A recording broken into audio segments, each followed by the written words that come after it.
በመጽሐፍ ቅዱስ ታምኛለሽ? አዎ አምናለሁ። ቁጥሩ ስንት ነው? ቁጥሩ ስንት ነው? ቁጥሩ ያው በ66 66 በምን አወቅሽ 66 እንደሆነ?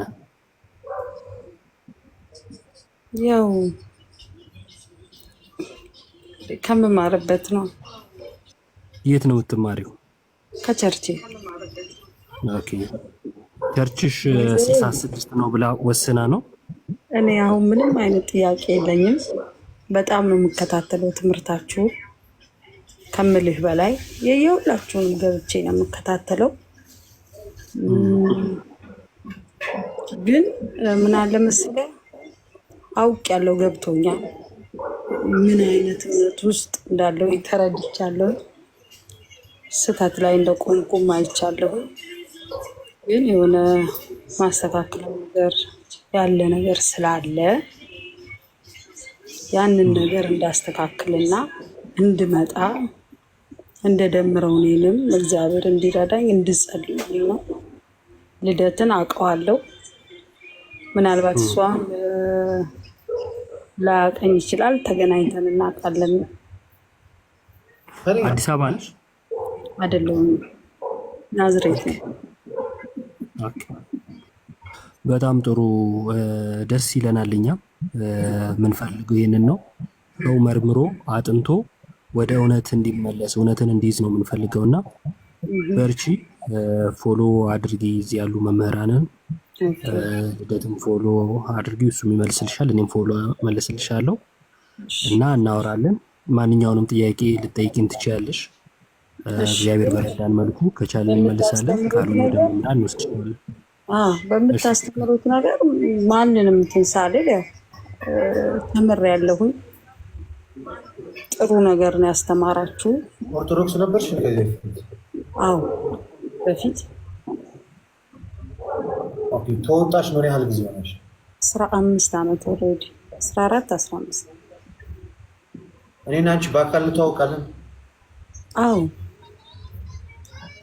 4 ኪሎ የሆነ ምግብ ቤት አንተን የሚያውቀው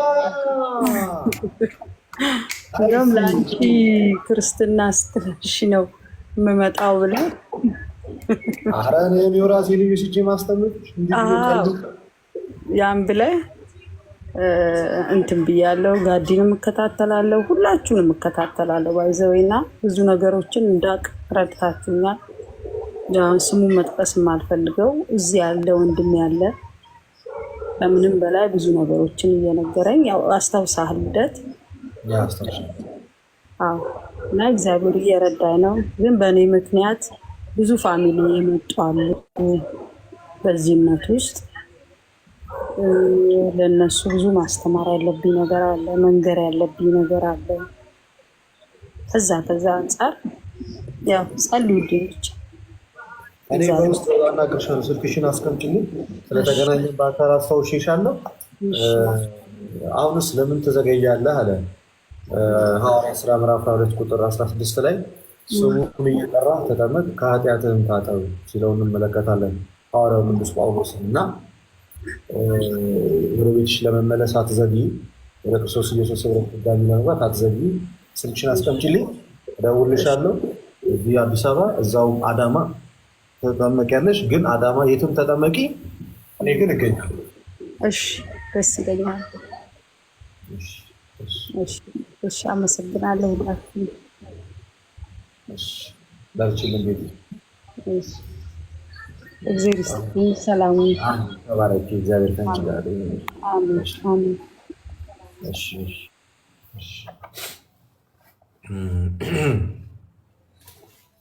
በጣም ደስ ይላል። ዛሬ በውስጥም እያናገሩኝ ያሉ ሰዎች አሉ፣ እንደዚሁ ወደ ክርስትና መምጣት የሚፈልጉ። ፕሮዎቹ ሲያበሳጩ እንደዚህ አንጀት የሚያርስ ነገር ደግሞ ስትሰማ ደስ ይላል። አዎ በስመ አብ። የመጨረሻ እግዚአብሔር የመጨረሻ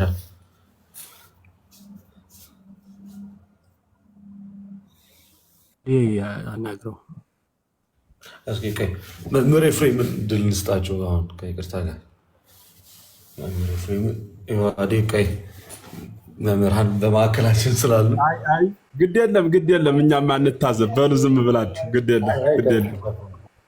የለም መጽሐፍ ቅዱስን 66ቱን ማን የሰጣችሁ ከየት አመጣችሁት የሚል ርዕስ ይዘን ነው እያወራን ያለ ነው እና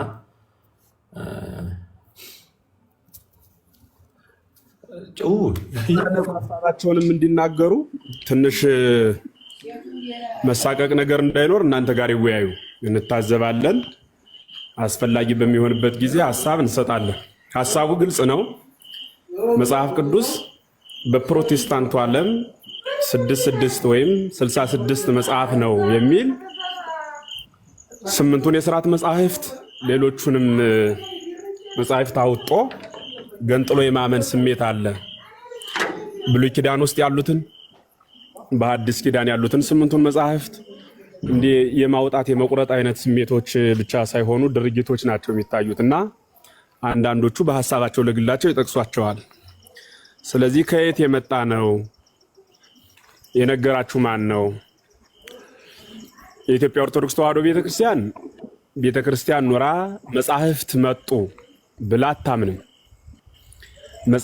የምታምነው መጽሐፍትን የሰራች ቤተክርስቲያን ናት ብላ ነው የምታምነው። ወይም የቤተክርስቲያን 666 ማለት 66 የሚባሉ መጽሐፍት ብቻ ሳይሆኑ ይቅርታ 80 አሃዱ መጽሐፍት የሚባለውን የሰራች ያተመች ያስቀመጠች ቤተክርስቲያን ናት። የኛ እምነት እሱ ነው። ቤተክርስቲያንን ያስገኘ መጽሐፍ ቅዱስ ሳይሆን መጽሐፍ ቅዱስን ያስገኘች ቤተክርስቲያን አለችን ሆነ አምን ባህቲ ቅድስት ቤተክርስቲያን የምንላት እርሷ ናት ነው። በፕሮቴስታንቱ ዓለም ደግሞ የሚታመነው እምነት 66 የሚል መጽሐፍ ነው። ይህ 66 የሚል መጽሐፍ ማን የሰጣቸው የመጣው ከየት ነው የሚል ስለሆነ ይሄ በደንብ ግልጽ ላይም ታችም ያላችሁት ሰዎች አሁን የገባችሁትም ግልጽ ካልሆነ እኔ ሐሳቡን ቀደም ብዬ ስለተረዳሁት ለዚህ ነው መልስ የሚሰጠውና እናንተ ጋር በደንብ ሐሳብ ይስጡ። አሁን በቂ ምላሽ ስለሌለ በእርግጠኝነት ጉንጭ ለማልፋት የእናንተንም የሌላውንም ህሊና ለማርከም ካልሆነ በቀር አጥጋቢ መልስ ስለሌላቸው ብቸኛው አማራጭ ዝም ብሎ መግባት መውጣት ነው። ቅድም ኢዮብ ጋር እየታዘብን ነበር። በጣም በብዛት ይገባሉ ግን ይወጣሉ። መልስ እንደሌለ ግልጽ ነው። መልስ የሌለው ነገር ደግሞ መልስ መፈለግ ማለት እኔ ለዚህ ጥያቄ ከፕሮቴስታንት መልስ ከመፈለግ እግዚአብሔር አብ ወልድን መቼ ወለደው ብሎ መመራመር የሚቀል ይመስላል። ምክንያቱም የዛኔ ያህል ስለሆነ ማለት ነው። ደህና ቆዩ። እሺ ሊቀ ሊቃውንት በጣም የሚገርም ነው። በጣም ይገርማል። ምናልባት የንታ ኤፍሬም እንዳሉት ነው እንትን እንዳንል አሁን ሳስበው እንዳናሳቅቃቸው ምናልባት በነፃነት የሚወያዩትን ልጆች እናንተ ያው በለመዱት በፍልጥም እንደያመጣጡ እያረጋችሁ ነው ችላችሁት የኖራችሁና አሁን እኛ ስንቀመጥ እንዳናሳቅቃቸውን የምፈራው ዞሮ የኔታ ያሉት ሐሳብ የአፌራብ የሮልድን መቼ ወለደው በጣም የሚገርም ምሳሌ ነው። ማለት ምንም መልስ የማይገኝለት ጥያቄ ማለት ነው። መልስ የማይገኝለት ጥያቄ ሚንስ ጥያቄው ከባድ ሆኖ አይደለም፣ ግን ሊጠየቅ የማይገባው ጥያቄ ስለሆነ የኢትዮጵያ ኦርቶዶክስ ተዋሕዶ ቤተክርስቲያን ሰፍራ ቆጥራ መጻሕፍቱን ቁጥራቸውን ብቻ አይደለም የፊደሎቹን ቁጥር የፊደል ብዛት ሳይቀር ቆጥራ ይህንን ያክል ፊደል ብላ ያ ብቻ አይደለም ይህንን ያክል ሐመር ውሃ ይህን ያክል ሀሌታ ውሃ ይህን ያክል ወይም ህላው የውሃ ይህን ያህል ብዙሃን ውሃ ብላ ፊደሎቹን እንኳን ሳይቀር ምን ያህል ፊደል የአንድ ነቢይ ትንቢት ላይ የአንድ ሐዋርያ መልእክት ላይ እንደተቀመጠ ጭምር ሰፍራ ቆጥራ ለክታ ነው ያበረከተችው። ይህን ስታደርግ ግን ለሁሉም ልክና ገደብ አጥር አለው እንጂ የኔታ እንዳሉት 1 6 ቢጨመር እኮ በቃ ሐሳቡ ራሱ ሆኗል ማለት እኮ ነው እዛ ሰፈር እና 66 የሚባል እኛ ሰፈር የለም። 81 ሲባልም ቅዱሳን አባቶቻችን ተሰብስበው ነው። አንድ ሰው ወይ ሁለት ሰው ወይ ሶስት ሰው አይደለም። ተሰብስበው እነዚህ መጻሕፍት ዘውጋቸው፣ ይዘታቸው፣ ሐሳባቸው በሙሉ ቅኔያዊ ስለሆነ የቅኔ መጻሕፍት ይባላሉ። እነዚህ መጻሕፍት ደግሞ ታሪካዊ ይዘት ያላቸው አጠቃላይ የዓለምን ታሪክ የሚነግሩን ስለሆኑ የታሪክ መጽሐፍ ይባሉ። እነዚህ ደግሞ የትምህርት መጽሐፍ፣ እነዚህ የትንቢት፣ እነዚህ የምስጢር ብለው የሕግ ብለው ለይታ ሰፍራ ቆጥራ 81 አለችና እነዚህን ደግሞ ምን አለቻቸው? ወላድ መጻሕፍት አለቻቸው። ሕጋውያን ባለትዳር መጻሕፍት አለቻቸው። የሚወልዱ መነኮሳት አይደሉም። መጻሕፍቱ ደናግል አይደሉም፣ መካንም አይደሉም፣ ወላዶች ናቸው። እነዚህ ቅዱሳት መጻሕፍት በሙሉ ይወልዳሉ እና በየጊዜው ልጆቻቸው ቁጥር የላቸውም። አዋልድ መጻሕፍት እንዲኖሯቸው ተደረጉ። ስለዚህ የቤተክርስቲያናችን ቅዱሳት መጻሕፍት ይወልዳሉ፣ ሕጋውያን ናቸው።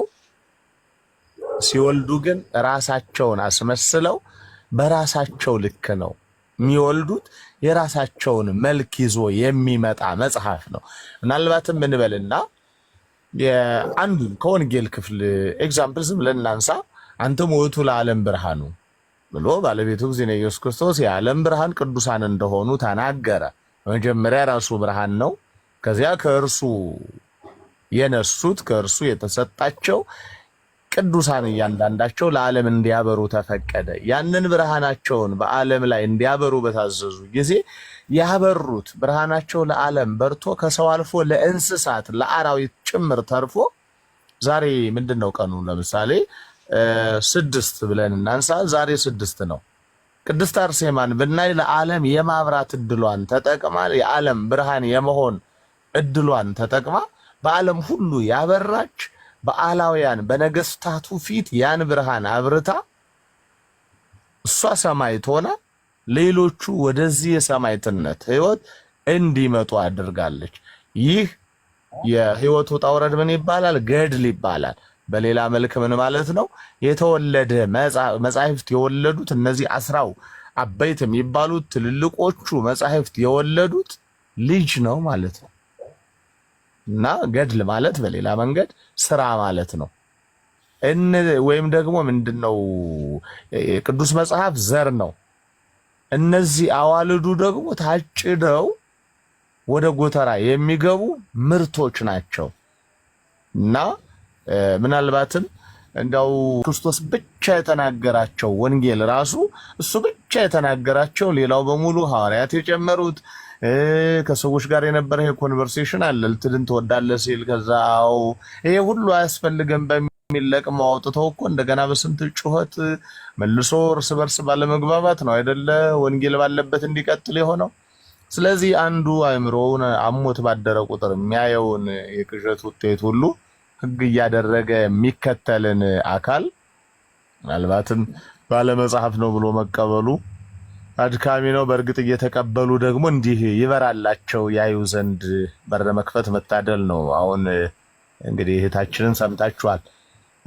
ምናልባትም ያኔ ካፌ ላይ ተገናኝተው እኮ መጥፎ ፊት አሳይቷት እቺ ማትረቢ ብሏት ሄዶ ይሆነ ድሮም ክርስትና ብላ በዛው ሁሉ ልትበረግግ ትችል ነበር። እንግዲህ ከዚያ አሁን መነሻውን ወይ ደግሞ የሆነ ታይም ላይ የነበረውን ነው የነገረችን። በየመሃሉ ልክ እንዲህ አይነት ስንት ሰዎች አግኝታ አልፋ ስንቶቻችን ታዝባን አሁን ደግሞ እግዚአብሔር ፈቅዶላት እንደመጣች አስቡና እንዲህ አይነት አሁን እዚህ ከተሰበሰበው ሕዝብ መካከል ስለሚኖር እንደው በምታውቁት በሚያግባባው ቋንቋ እናንተው ያዙትና ባይሆን እንደው ጠንከር ያለና እኛን የሚያሻ ሐሳብ ሲኖር እንተነፍሳለን። ይቆየኝ። እሺ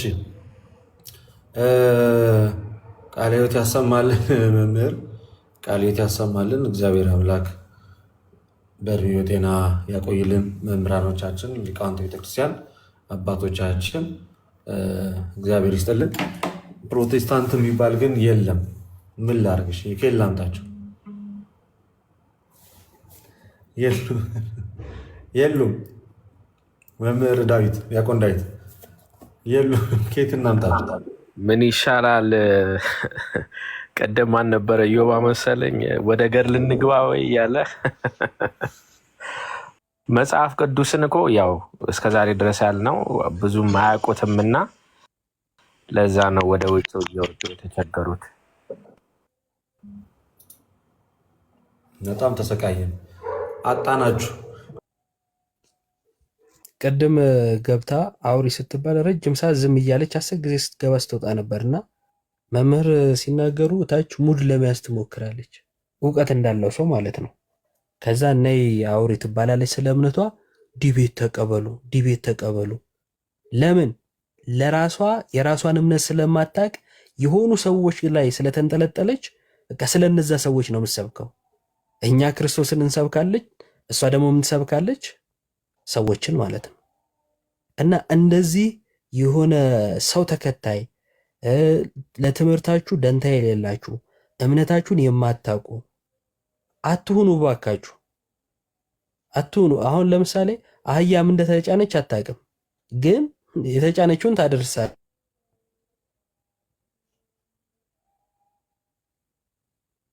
እንደዛ ነው እየሆናችሁ ያላችሁት። ምን እየሆናችሁ ነው? በጌታ ስም እውቀት ከሌላችሁ ሲጀመር አትግቡ። እስኪ እውቀት የሌላችሁ ላኩ እያልን ነው እንደኛ የምናስገባው። እውቀት የሌላቸውን እያስገባችሁ አለች።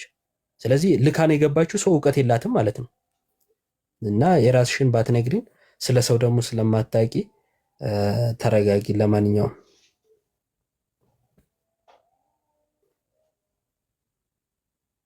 እሺ፣ ሌላ ጴንጤ ካለ መላክ ትችላላችሁ። አይ ይበቃል። ከዚህ የተሻለ ጊዜን ከማጥፋት የዘለለ መልስ ሊያመጡ ይችላሉ ብዬ አላምንም። በነገራችን ላይ እንዲያው ዝም ብሎ አንዳንድ ጊዜ የሆነ ሰዓት ላይ ፈረስን አባትሽ ማን ነው ብለው ሲጠይቋት ማን ነው አህያን፣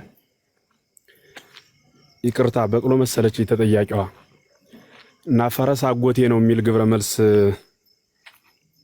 ሰጠች ይባላልና ጥያቄው አባትሽ ማን ነው ነው። የበቅሎ አባቷ አህያ ነው። ያን ብላ ላለመናገር እሷ ግን ዙሪያ መልስ ፈረስ አጎቴ ነው አይነት ነውና የነሱም ግብረ መልስ ከዚህ የተሻለ አይደለም እና መልስ ሊሰጡ አይችሉም። እኔ በጣም ከገረመኝና ከሳቁበት አንዱ ውስጤን ፈገግ ያሰኘኝ ትውልዱን በዚህ ልክ እንዴት ልቡን እንዳወሩት በጣም ይገርመኛል። እግዚአብሔር በሚያውቅ አንደኛ ወንድም ኢዮባ በደንብ ስትመልሰው ነበር። አሁን በዚህ ቤት ውስጥ እውቀት የሌላቸው ሰዎች ግቡና ብለን ወይም አስገድደን አንቀን ፖሊስ አጥምደን ሄደን እጃቸውን አስገድደን አይደለም እንዲገቡ ያደረግናቸው። የጥሪው መንፈስ በፕሮቴስታንት እምነት ውስጥ 66 ናቸው ብላችሁ የምታምኑባቸው የመጽሐፍ ቅዱስ ክፍሎች ለመሆናቸው ማስረጃችሁ ምንድን ነው? ለዚህ ግብረ መልስ የሚሰጠን በፕሮቴስታንቱ ትምህርት ያወቀ የተመራመረ የተረዳ የቀኖና ባለሙያ የሆነ ሰው ይምጣ ብለን የጠራን። ከዛ ደግሞ መልእክት ላኩ። እሺ፣ የተላከውን ሰው ሳንንቅ ሁሉንም አክብረን እንደየጊዜ ግብሩ እንደየድርሻው አስገባን። በመቶ የሚቆጠር ሰው ያ ሁሉ የሚገባው ሰው ግን ሁሉም የሚሰጠው ግብረ መልስ እንደምታዩት አንዱ ዝም ብሎ ይወጣል፣ አንዱ ይሳደባል፣ አንዱ አሁን እንዲሁ ገዝቸው። በእውነት የኢትዮጵያ ኦርቶዶክስ ተዋሕዶ ቤተክርስቲያን ወጣቱን በምን ልክ ትሁትና አትሄቶሬስ ራስን ዝቅ ማድረግ ምን ያክል እንዳስተማረች በዚህ ነው ልትረዱት የምትችሉት። ምክንያቱም አንድ ሰው ገብቶ መጽሐፍ ቅዱስን የታመጣው ሲባል ገዝቸው የሚል ሰው ጋር ግብረ መልስ መስጠት ሰውን አለመናቅ፣ እንዴት ማክበር እንዳለበት ቤተክርስቲያን በጽኑ ያስተማረች መሆኗን እዚህ ላይ መገንዘብ ይቻላል። በቃ ባጭሩ ሌላ ቦታ መሄድ አያስፈልግም። ምክንያቱም የኛ ጥያቄ መጽሐፍ ቅዱስ 66 ለመሆኑ በየትኛው ቀኖና ከየትኛው አባት ከሉተር ወይስ ከክርስቶስ ከየትኛው ነው ያመጣው? ከአንድ ፓስተር ወይስ ደግሞ ከሐዋርያት? የተረከበው ከማን ነው? መኑቱ በቃ የሰጠ ማን ነው? ሰጪውስ ማን ነው? በለችን ይህን የጠየቅነው ጥያቄ። ይህን ስንጠይቅ ሱቅ የሚጠቅስ ሰው ከዚህ ጋር አብሮ ግብረ መልስ ለመስጠት መሞከር ይህ መታደል ነው። ይህ የሚገኘው በኢትዮጵያ ኦርቶዶክስ ተዋሕዶ ቤተክርስቲያን ብቻ ነው። በዚህ ልክ ትሁትነት በእውነት እግዚአብሔር በሚያውቅ ማለት ነው። ወንድሞች በደንብ በሚገባ ግብረ መልስ ሰጥተዋል። ለዚህ መልስ እንኳን ለመስጠት እንዲሁ እግዚአብሔር በሚያውቅ እኔ አፍራለሁ፣ ያሳዝኑኝማል። በጣም ነው የሚያሳዝኑኝ። ዲቤት እስኪ ደፈር ብላችሁ ድፍረት ለዮባ፣ ድፍረት ለነተሙ፣ ለነ ልደት፣ ለሌሎችም ለነ ዳዊት እንዴኮ ለነሱ ድፍረት ደፈር ብላችሁ እስኪ መጽሐፍ ቅዱስ ስላንባችሁ ብሎ ለነሱ መንገር ካራቴና ሌላም ሶፍት ሲያጎርስ የሚውል በየአዳራሹ የሚዘልል እነሱ ናቸው ድፍረት የሚባል የተጸናወታቸው። በእኛ በኩል እውቀት እንጂ ድፍረት የለም። ምክንያቱም በድፍረት ጽድቅ የለም፣ በትህትና ነው ጽድቅ ያለው። ይህ መጽሐፍ ቅዱሳዊ ትምህርት ከሆነ ለእነሱ እንደሱ ብሎ ማስረዳት ለቀባሪው ማርዳት ነው። ራስን ማየት ተገቢ ነው። ከምንም በላይ ማስተዋል፣ መመጠን ያመንሽውን እምነት እንዴ በሆነ ፓስተር አይምሮ ባንቺ ደግሞ የስጋ ግዘፍ እንደሱ ነው እንዴ ወደ ክርስቶስ የምትሳቡት? እንደሱ ነው እንዴ መሆን ያለበት? ያንቺ አይምሮም እኮ ሊሰራ ይገባል። ክርስቶስ እኮ ሰጧል። አይምሮሽን የሰጠሽ ቢኤችዲ ልታጠኝበት 12 20 ምናምን እያልሽ ዘመናዊ ትምህርት ልትቆጥሪበት አይደለም እኮ። የክርስቶስ ሰው የመጣው ወደዚህ ዓለም ለሁለት ነገር ነው፣ እግዚአብሔር እንዲያመሰግንና ዘር እንዲተካ ነው። ዘር እንደመተካትሽ አግቢና ውለጅ፣ እርሱን የመጣሽበት ዓላማ አንድ። በሌላው ደግሞ ክርስቶስን እንደማመስገን ተማሪና አዋቂ፣ ክርስቶስን ወቂው ከሰማይ ሰማያት መውረዱን ከድንግል መወለዱን ለሰው ፍቅር ሲል አምላክ ሰው መሆኑን እርሱን እመኝ ወቂ። ይህ እውነተኝነት የመጣው በየት በኩል ነው? በኢትዮጵያ ኦርቶዶክስ ተዋሕዶ ቤተክርስቲያን በኩል የሚገለጸው እርሱ ክርስቶስ ነው። ሌላ ክርስቶስ የለም፣ አንድ ነው። በ16ኛው መቶ ክፍለ ዘመን ከካቶሊካዊት ቤተክርስቲያን ላይ በገንዘብ ተጣልቶ የወጣ አንድ ጀርመናዊ መነኩሴ በራሱ ሐሳብ አመንጭቶ ዝም ብሎ ብቻ ሚል የራሱን መረዳት አመንጭቶ የተዋዘ እርሱን ተከትሎ ገደል መግባት ግን ክርስቶስ ዓለምን ለ1600 ዓመት ጥሎት ነበር ብሎ መናገር ነው። ይህ ደግሞ ልክ አይደለም። ከሰማይ ሰማያት የወረደው ከድንግል የተወለደው በስደት ለነበር ነው። 5500 ዘመን ተቀዝባዥ የነበረውን ሕዝብ ሊያሳረፍ ነው። ያሳረፈን ደግሞ በስቅለቱ ነው አይደል? እንዴት እርሱ ነው መልሱ እኮ አይደል? ያሳረፈን በስቅለቱ ነው። ዳሩ ግን ምንድነው እየተባለ ያለው እየሰማን ያለ ነው ምንድነው? ለ1600 ዓመት ዝም ብሎ ክርስቶስ ጥሎ ኑሮ በማርቲን ሉተር በኩል ነው እውነተኛው እምነት የተገለጸ ብሎ ማመን ግን የመጣበትን ዓላማ ክርስቶስን መርሳትም ነው። ማለቴ መጦ ስራ ያልሰራ ማለት ዝም ብሎ ቁጭ ብሎ እንደኖረ ክርስቶስ መናገርም ነው። ስራ ሲሰራ ነበረ ከተባለ በየትኛው እምነት? በኢትዮጵያዊት ኦርቶዶክሳዊት ተዋሕዶ ቤተክርስቲያን ወይም አሃት ቤተክርስቲያን በምንላቸው በእነርሱ በኩል ሲሰራ ነበረ። እሺ የተገነጠለው ምን ሆኖ ተገነጠለ? ያንኑ ማጽናት፣ የሥርዓት ችግር ካለ ማስተካከል እንጂ ዶግማዊ ሐሳብ ይዞ ፈጣሪ የሆነውን ክርስቶስ ፍጡር ብሎ በራስ ሐሳብና አመለካከት መውጣት ግን ይህ ክርስቲያን አይደለም። ክርስቲያን የመሆን ግብርም አይደለም፣ ሐሳብም አይደለም። እኔ በጣም ያሳዝናል። እግዚአብሔር በሚያውቅ የትኛው ቦታ ነው ዲቤት ነው? እስኪ ስለ መጽሐፍ ቅዱስ እንወያይ ተብሎ ጥሪ እስኪ ይኸው እኔ ራሴም ዲቤት እስኪ አዝዤ ልውጣ። ይኸው ልጆቻችን ያዘጋጁ እስኪ እነ ልደት ቤት ነገ ወይ ከነገ በኋላ ቀን ይመቻችና መጨረሻ ልደት የሚናገር ሆኖ የሆነ ዮሐድ ቤት ወይ አንዱ ልጆች ቤት እስኪ ኑና ማንኛው ሰው ነው ቁጭ ብሎ እስኪ ተሙ ቤት እስኪ ቁጭ ብላችሁ ኑ። ይኸው ጥሪ እያቀረቡ ነው። እኔ ራሴ እጠራለሁ። እግዚአብሔር በሚያውቅ አንዱ ቤት ላይ እስኪ ቁጭ እንበልና መጽሐፍ ቅዱስ 66 ነው ብሎ ቆጥሮ ቀንኖ የሰጠ ገሌ ነው፣ ለዚሁም ትውፊታዊ ማስረጃ ይሄ ነው ብሎ ሊናገር የሚችል አንድ ፕሮቴስታንታዊ ወይም ደግሞ በፕሮቴስታንቱ ዓለም በፓስተርነት የተቀመጠ እስኪ አምጡ። በቃ ይኸው 2500 ሰው አለ። ከዚህ መካከል ከ500 የማያንሰው ከእነርሱ መካከል እንደሆነ አልጠራጠርም። አስባለሁ እንደዛ እንደሆነ። እውነት ይሁን ሐሰት የባለቤቱ ስራ ሆኖ እስኪ አንጡና እስኪ ነገ እንወያይ። አይችልም። ለዚህ መልስ ከመፈለግ ምክንያቱም ሩቅ ነው፣ መልስ የሌለው ስለሆነ ለዚህ መልስ ከመፈለግ ቅድም ተናግሬያለሁ። አብ ወልድን የወለደበትን ዘመን እንደማተት ነው የሚቆጠረው። ያ መልሱ እንደማይገኝ የዚህም መልስ ፈጽሞ ሊገኝ አይችልም። አብ ወልድን የወለደው በዚህ ዘመን በዚህ ዓመተ ምህረት ብሎ መልስ የሚሰጥ ፍጥረት እንደሌለ ሁሉ መጽሐፍ ቅዱስ በፕሮቴስታንቱ ዓለም 66 ብሎ የጠረዘው ገሬ ነው ብሎ መናገርም አይቻልም። ለምን? ያመጣው የሆነ ግለሰብ ፓስተር ስለሆነ ሐሳቡ እርሱ ነው። በዚህ ልክ ነው ልንሄድ የምንችለው እንጂ ተንጠላጥሎ በራስ ስሜትና ፍላጎት ግለሰቦች ባመጡት አለ ግባባ ብሎ እኮ ነው። በእስር ቤቱ ነው አንድ ግለሰብ የመሰረተው ሐሳብ እኮ ነው። ሽንት ቤቱ ነው ያመረተው ሐሳብ እኮ ነው። ሌላ ምንም አይደለም። ከየትም ከምንም የመጣ አይደለም።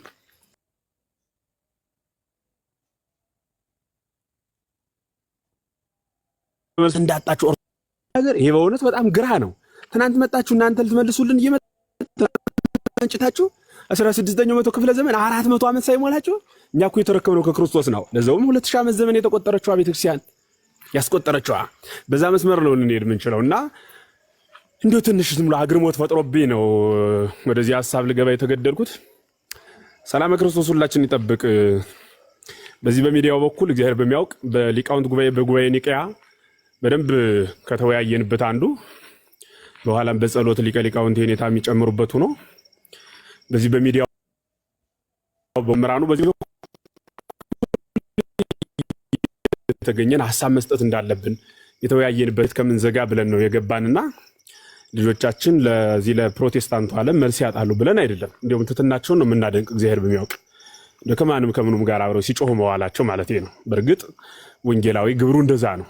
ቢሆንም ግን ደግሞ በስጋ ዓለም ስለሚኖሩ ይሄ የመተው አይነት ስሜት ሳይሰማቸው በዚህ ልክ መነጋገራቸው በጣም የሚያስደንቅ የሚገርም ነው። ሰላም ክርስቶስ ለሁላችንም። አስተዋይ ሕሊና፣ እውነትን የሚፈልግ ንጹህ ልብ፣ በክርስቶስ የሚታመን ንጹህ ርቱ የሆነ ልልና ሕሊና እንዲያድለን መልካም ምኞቴን እየገለጽኩ በግለሰቦች የተንጠላጠላችሁ ሰዎች የግለሰቦች ፍጻሜ የት እንደሆነ ስለማይታወቅ በክርስቶስ እንድትታመኑ ምክሬን እየላኩኝ እውነተኛው ትምህርት የት እንደሆነ መርምሩ። ወኩሎ አመክሩ ሰናየ ንስኡ፣ ሁሉን መርምሩ መልካም የሆነውን ያዙ አጥኑ። እኔ በፓስተር ዶክመንት ተጭናጆች ራሳችሁን ብትጠብቁ መልካም ነው ለማለት እወዳለሁ። ወንድም ልደት፣ ወንድም ተመስገን፣ ሌሎቻችሁም አይዟችሁላችሁም በርቱ። ወንድም ኢዮብ ተመለሰ። ኦኬ በጣም ጥሩ። ዳዊትም ሌሎቻችሁም እንዲሁና እንግዲህ መልካም የምናገለግልበትን ዘመን ለሁላችን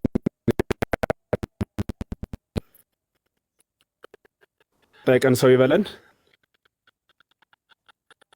መልስ የሚሰጥ ምንገኝ ይሄንን ድምጽ እንደምናደምጥ የታሪክ መምህራንን ሁሉ ጨምረን ብሎ የአዲስ ትርጓሜ መምህራንም አለን፣ የሊቃውንት ቀለመ ወርቅም አሉ። ቁጭ ብለን በደንብ እንወያያለን የሚል መልእክት ነው ያለኝ። በፕሮቴስታንቱ ዓለም የምትጓዙ እንደ ተቃውሞ የሚል እንደ ክርስቶስ ትሁት ስለ ትህትና የሰበከ አምላክ ይዘን የሃይማኖቱ ትርጉም ተቃውሞ የሚል ነው ብሎ ያን ይዞ መቀጠል በራሱ ይብደት ነው። እግዚአብሔር በሚያውቅ ዶግማ የለው፣ ቀኖና የለው፣ መነሻ የለው፣ መድረሻ የለው፣ ዝም ብሎ የሆነ የተፈነጨ ማለት ነው። ከእንደዚህ አይነት ሐሳብ ራሱን የጠበቀ ትውልድ ለመፍጠር በጽኑ ልንጥር ይገባል። ዛሬ አንድ ሰው ነገ አንድ ሰው ማትረፍ በሰማይም በምድርም ዋጋ የምናገኝበት አብይ ጉዳይ ነው ለማለት ነው። ሰላሙ ለክርስቶስ ለሁላችን ይሁን። ሰላም ቆዩልኝ። ይሰማል ድምጽ? መምህር ልደት ተመልሰሃል። ምራ። እሺ እግዚአብሔር ይስጥልን። ሁላችሁንም ቃለ ሕይወትን ያሰማልን።